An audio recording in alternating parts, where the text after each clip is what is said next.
Do you have $1 million idea that you want to bring alive and sell for billions?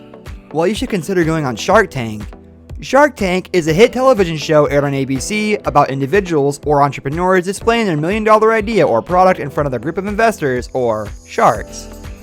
All the sharks have different personalities and bank accounts, and they ultimately decide if they want to invest their money in your idea. Mark Cuban is one of the sharks with a net worth of roughly $4.1 billion. He owns a basketball team, for crying out loud. He has an abrasive attitude when it comes to where he's putting his money, and in this video, we are going to show you some moments where Mark Cuban lost his cool. But before we get started, make sure you are subscribed to the channel. Now let's get started. She's a gold digger. She's a gold digger. No, she's not a gold digger. Did you just call me gold digger? Yes. Coming on to Shark Tank without all your cards leveled out can be a risky move, and entrepreneurs Chad and Doug found that out the hard way. People can learn anything these days thanks to the internet, but Mark seems to doubt the validity of a software startup focused on security. His opinion of the startup shows quickly, after he backs out with his demonstration of just how excited he thinks hackers would be to get a hold of the program. Everything we have into Splickety. Who came up with the design? Us and our team designed the software. What's your security background? We do not have a technology background. I'm out. There are hackers out there looking at that going, yeah, boy. During Season 2, Episode 7, the Sharks began to fight for a stake in the company producing the Orig Audio, a device that turns any hollow object into a speaker. As the fight ensued, the biting got vicious between the investors and Mark, shifted the frustration onto the entrepreneurs, giving them a limited window to make the deal. While this is perhaps not his most outrageous offense, it is definitely bad practice to put that kind of weight on the entrepreneurs when the sharks are the ones who are getting angry. Come on, Mark. How does this sound? If you just want to deal with them and not me, then I'll just bow out right now. Wow. $150,000, tell me the percent, I'll say yes or no, and if I say yes, we're done, right? Or go deal with them. I'm gonna put a clock.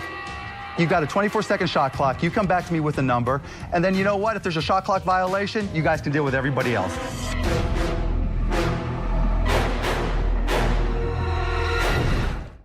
In Season 6, Episode 16, an entrepreneur steps up to the plate with the idea that he'll sell the sharks on a real estate investment company, but is quickly informed that nobody wants to hear it. There are many other platforms out there, and the developer is quickly called out on being another crowdfunding investment platform with no backing.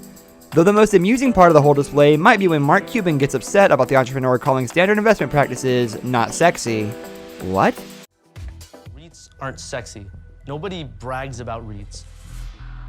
That's so horrible. But Aaron, that is who so cares horrible. about sexy when That it is comes so to saving my money? Because that is you wrong talk to in any, so you many talk to ways, any Eric. real estate investor. Whatever it is, they need liquidity. Yes. They have none. The ways that the rules are outlined is that after a year of holding a crowd-funded equity investment, you have an opportunity to be able to sell it. Yeah, to who? This is one of the market risks. Just think of the name, Tycoon. Tycoon! Please. Tycoon, what does let me it say to a finish. small investor? It's a rip-off name. In Season 4, Episode 4, Brian and Mark pitch their bag bowl product to the sharks in hopes to get their intervention off the ground. While many contestants on Shark Tank take a more casual approach to swaying their investors, very few go as far as giving the sharks nicknames. It is kind of creative though, I'll give them credit. Despite the charm of the situation when the pitch is addressed to Mark Cuban as Cubes, he stepped out of the offer altogether simply for the nickname. Well, that might be fine and funny for him. It was even kind of funny for us. Crushing entrepreneurs' dreams for an attempt at social connectivity is a bit more than childish. Come on, Mark. You guys are slick, right? You found a niche. How big it can be is debatable. You guys are great at debating it. But it's all about making somebody else do the work. I see you guys not as entrepreneurs, but as wantrepreneurs. Cubes, let me jump in there. Cubes? Cubes? Just for calling me cubes, I'm out. That's all we have for today's video, guys. Thank you for watching. I hope you enjoyed it, and we hope to see you next time.